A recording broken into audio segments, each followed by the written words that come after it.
21 अगस्त 2025 नोएडा सिरसा गांव का एक आम सा दोपहर का वक्त, जब कुछ पड़ोसियों को पास के किसी घर से चीख पुकार की आवाजें जोर से सुनाई देती है। जिस घर से ये आवाजें आ रही थी, उस घर में एक 28 साल की माँ आग में लिपटी बुरी तरह से जली हुई सीढ़ियों से गिरी हुई थी, अपने ही 6 साल के बेटे के आंखों के सामने। उस माँ का नाम था निक्की भट्टी। जिस घर में उसकी आखिरी पुकार गूंजी थी, वो घर उसका ससुराल था, जहाँ वो पिछले 9 साल से अपने पति और ससुराल वालों के साथ रहती थी। ऐसा क्या हुआ इन 9 सालों में जिसने इतना भयानक रूप लिया कि निक्की की जान ही चली गई। Welcome to before and beyond. Nikki Bhatti एक मिडिल क्लास फैमिली से बिलोंग करती थी। उसके पिता हैं भिखारी सिंह, जो अपने बेटी को हद से ज्यादा प्यार करते थे। माना जाता है कि निक्की बचपन से ही एक बहुत प्यारी सी बच्ची थी। सबके देखभाल और ख्याल रखना उसकी फितरत थी। अपने परिवार की आंखों की तारा थी निक्की। निक्की जब सिर्फ 19 साल की थी, उसकी शादी हुई बिपिन भट्टी के साथ 10 दिसंबर 2016 को। सिर्फ निक्की ही नहीं, बल्कि उसकी बड़ी बहन कंचन की भी शादी हुई भट्टी परिवार में। इस टिपिकल अरेंज मैरिज से निक्की के परिवार वाले काफी खुश थे और वो चाहते थे कि लड़के के परिवार वालों के हर सदस्य को भी इस रिश्ते से खुशी मिले और उन्हें किसी तरह की कोई शिकायत का मौका ना मिले। जिसके चलते निक्की के परिवार वाले लड़के के परिवार वालों के हर दहेज के डिमांड को पूरा किया, जिसमें था एक स्कॉर्पियो कार, एक रॉयल एनफील्ड बाइक, बहुत सारे सोना और ढेर सारा कैश। कोई बड़ी इनकम या जॉब ना होने के बावजूद भी निक्की के पिता ने अपने बेटियों की भविष्य और उनकी खुशी के लिए लड़के वालों की सारी डिमांड को पूरी करते हुए वो सब कुछ दिया। एक सीधी सादी सी लड़की होने के चलते निक्की बस यही चाहती थी कि उसे एक अच्छा और प्यारा ससुराल मिले और उसका पति उसकी केयर करे, ताकि वो अपने बाकी की पूरी जिंदगी खुशी खुशी अपने पति और उसके परिवार के साथ बिताए। 2018 में निक्की और विपिन पेरेंट्स बने, जब उनका एक बेटा हुआ। निक्की के लिए उसका बेटा उसकी जान था और वो एक बहुत अच्छी केयरिंग माँ थी। उसके ससुराल में निक्की और उसके पति विपिन के साथ रहते थे सत्यवीर भट्टी, निक्की के ससुर, दया भट्टी, निक्की की सास, रोहित भट्टी जो निक्की के ब्रदर इन लॉ थे, और कंचन जो कि निक्की के खुद की बहन भी थी और सिस्टर इन लॉ भी। रिपोर्ट्स के मुताबिक विपिन के पिता का एक ग्रोसरी का दुकान है, जहां से उनके परिवार का इनकम आता था। इसके अलावा विपिन और उसके भाई रोहित का कोई भी जॉब नहीं था और वो दोनों अनएम्प्लॉयड ही थे। निक्की के फैमिली का कहना है कि शादी के तुरंत बाद से ही विपिन के घर वालों ने और डाउरी का डिमांड करना शुरू कर दिया। निक्की के भाई के पास एक मर्सिडीज कार थी और जब निक्की वो अपने घर जाती थी, वो उसी कार को ड्राइव करते हुए रील्स बनाती थी।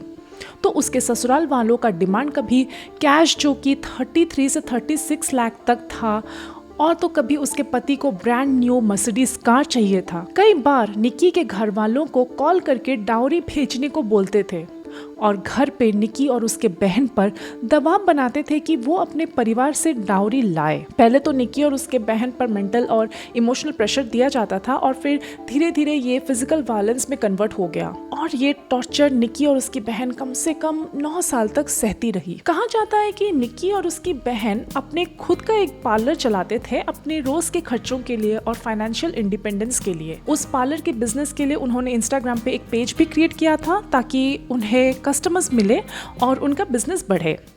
लेकिन निक्की के पति विपिन को उनका ये बिजनेस चलाना और सोशल मीडिया का प्रेजेंस नामंजूर था। वो कई बार निक्की के पार्लर में जाके तमाशा करता, उसे बंद करने की धमकी दिया करता। एक इंसिडेंट में तो उसकी एक कस्टमर के साथ लड़ाई और झगड़ा तक हो गया। विपिन का तो खुद का कोई इनकम था नहीं और ऊपर से अपने बीवी को भी काम करने से मना करता था।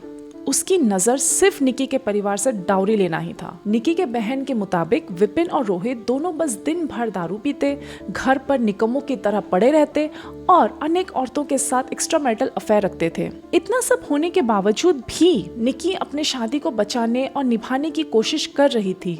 निक्की और विपिन के बीच रोज झगड़े होते, मारपीट होती, पर दोनों घर वालों के कहने पर कि आज नहीं तो कल सब ठीक हो जाएगा, बस इसी उम्मीद के साथ निक्की अपनी जिंदगी को बेहतर बनाने में लगी थी, क्योंकि उनके सोसाइटी और सोशल सर्कल में डिवोर्स की बात करने से भी बदनामी हो जाती है, जिसके चलते निक्की को डर था कि उसके परिवार वालों की बदनामी ना हो। विटनेसेस के मुताबिक निक्की की सास दया इस टॉर्चर के जर्नी में एक एक्टिव पार्टिसिपेंट थी।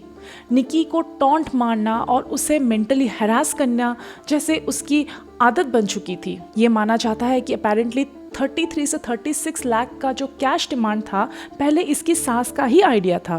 2024 में पता चला कि विपिन का एक्स्ट्रा मैरिटल अफेयर चल रहा था। उससे उसी साल दिल्ली में एक दूसरे औरत के साथ देखा गया था, जिसके दौरान उसकी पिटाई भी हुई थी। निकी के बहन कंचन का कहना था कि ये कोई शॉकिंग बात नहीं थी, क्योंकि पति अक्सर दारू पीकर दूसरे लड़कियों के साथ रंगरलियां मनाते थे। वो दूसरे औरतों के साथ रहते भी थे, घूमते थे और घर आके बस इन दोनों को टॉर्चर करते थे। 21 अगस्त के दिन निकी और विपिन में किसी बात को लेके झगड़ा शुरू होता है, जो कि बढ़ के फिजिकल वायलेंस में बदल गया। विपिन निकी के बाल को पकड़ के उसे बहुत मारता है। उसके 6 साल के बेटे के अकॉर्डिंग दया ने खुद अपने बेटे को किरोसिन दिया, जिसको विपिन ने निकी पे डाल दिया और आग लगा दी। निकी को आग ने पूरी तरह वश में कर लिया। वो चीखने चिल्लाने लगी और तीसरी मंजिल से नीचे भागने लगी।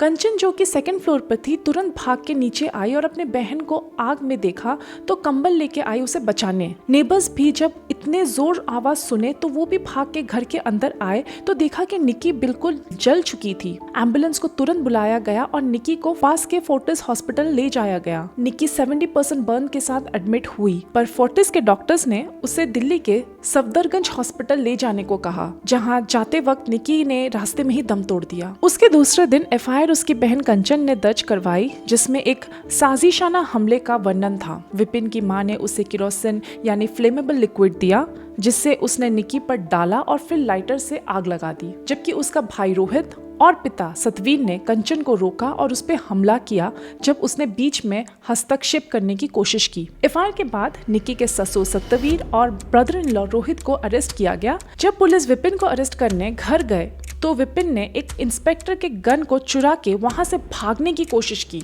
पुलिस को आखिरकार इनकाउंटर करके उसे पकड़ना पड़ा और इनकाउंटर में विपिन के पैर पर गोली लगी। उसे 14 दिन की कस्टडी में लिया गया। इन्वेस्टिगेशन में पता चला कि निकी के बहन ने ये सारे टॉर्चर्स रिकॉर्ड किया था, क्योंकि ये काफी सालों से चलता आ रहा था। उसे लगता था कि कभी ना कभी ये सारे रिकॉर्डिंग्स काम आएगा।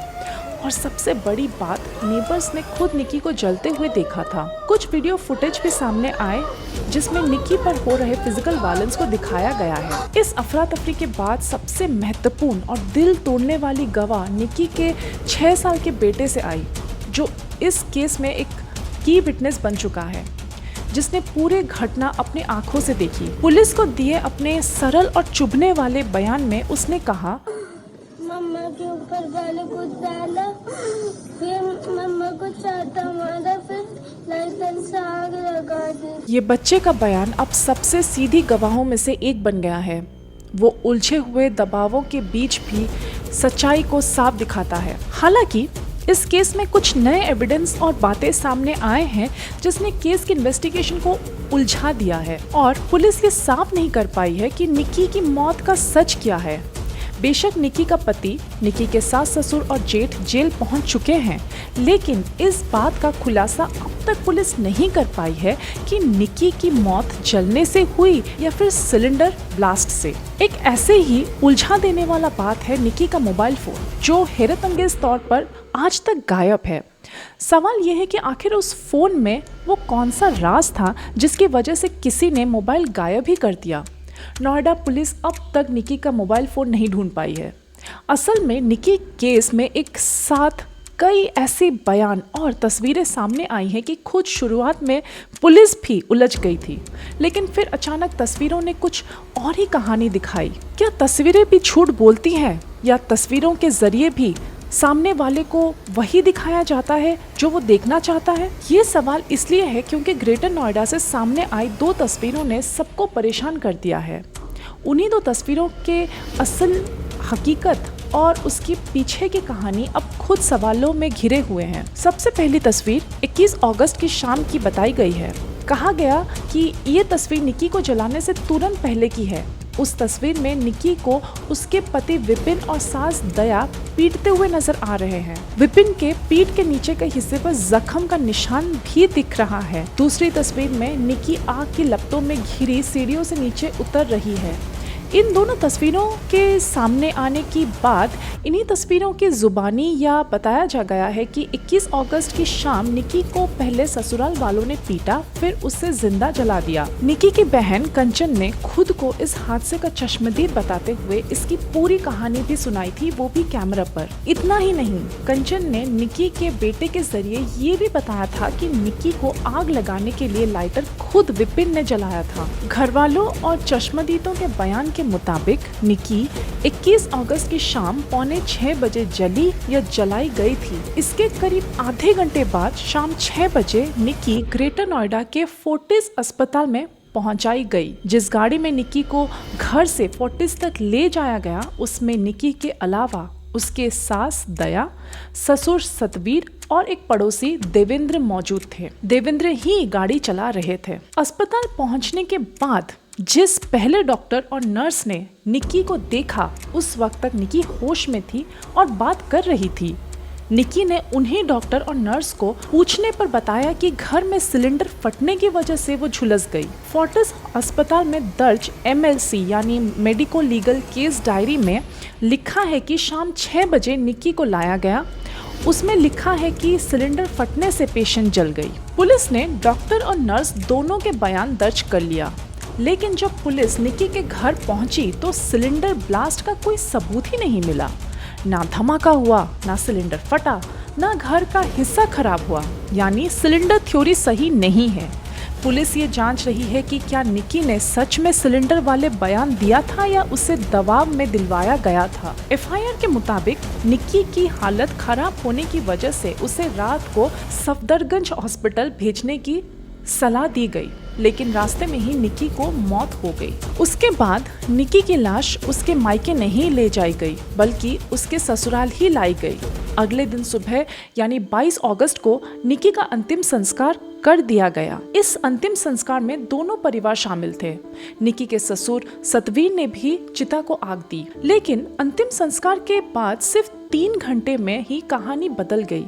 निकी की बहन कंचन पुलिस स्टेशन पहुंचकर FIR लिखवाती है, जिसमें साफ लिखा गया है कि निकी को उसके पति विपिन और सास दया ने मिलकर जलाया था। अब सवाल ये उठता है कि जब कंचन खुद इस हादसे की गवाह थी तो उसने निकी की मौत के तुरंत बाद घर वालों को सच क्यों नहीं बताया? अगर उन्हें सच पता होता तो क्या निकी को अंतिम संस्कार उसके कातिलों के हाथों करवाते? इसके बाद एक और CCTV वीडियो सामने आया जिसमें निकी का पति विपिन घर के बाहर एक दुकान पर खड़ा दिख रहा था, जिसका शाम का टाइम था 5:42 PM। ये वही वक्त था जब निकी घर के अंदर झुलस रही थी। 5:47 को घर के अंदर से चीख पुकार की आवाज सुन के विपिन अपने घर की तरफ दौड़ते भागते हुए दिखाई दे रहा है। लेकिन अरेस्ट के बाद जब विपिन को पूछा गया कि क्या उसे अपने बीवी के मौत का अफसोस है, तो जवाब में उसने कहा कि मुझे नहीं मैंने मारी है।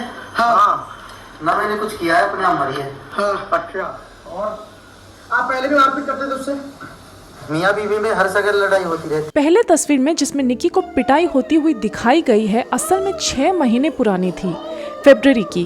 अब दूसरी तस्वीर के 2 हिस्से थे। एक में निकी आग के लपटों से घिरी सीढ़ियों से उतर रही थी और दूसरे में वो जमीन पर झुली हुई बैठी थी, जहां उसकी बहन कंचन रोती हुई आवाज में कह रही थी, तूने क्या कर लिया? यानी अब सवाल उठता है कि क्या निकी ने खुद को जलाया था या सच में उसे जलाया गया था? हर दिन एक नया सबूत और नए सवाल सामने आ रहे हैं, जैसे कि निकी के कमरे में इन्फ्लेमेबल सब्सटेंस का मिलना। पुलिस ने एक बार फिर कंचन से पूछताछ करने का फैसला किया है, क्योंकि कंचन के बयान और तस्वीरों में अलग अलग कहानी दिख रही है। सितंबर 2025 की शुरुआत तक जांच सीधे सबूतों के तक सीमित हो गई है, जिसमें बच्चे का बयान, कंचन की आंखों देखा हाल, हॉस्पिटल के रिकॉर्ड, CCTV क्लिप्स और इंतजार में फोरेंसिक एनालिसिस शामिल है। निकी के परिवार, महिला समूहन और उच्च अधिकारियों के बढ़ते दबाव के साथ उम्मीद है कि अधिकारी 30 दिन के बाद चार्जशीट फाइल करेंगे और फास्ट ट्रैक ट्रायल के लिए जोर देंगे। निकी के साथ हुआ अत्याचार हमें याद दिलाता है कि दहेज और घरेलू हिंसा जैसे अपराध अभी भी समाज में जिंदा हैं। हर घर में बेटी, बहन और माँ की सुरक्षा और सम्मान सबसे पहले होना चाहिए। अगर हम सभी मिलकर आवाज उठाएंगे तभी इंसाफ और बदलाव संभव है। वीडियो पसंद आई हो तो लाइक करें और कमेंट सेक्शन में बताएं आपका क्या ओपिनियन है और अगला केस कौन सा देखना चाहेंगे। प्लीज सब्सक्राइब करें और बेल आइकन दबाइए and don't forget to follow us on Instagram. ID in the bio or on the screen for more such short stories and a glimpse into behind the screen.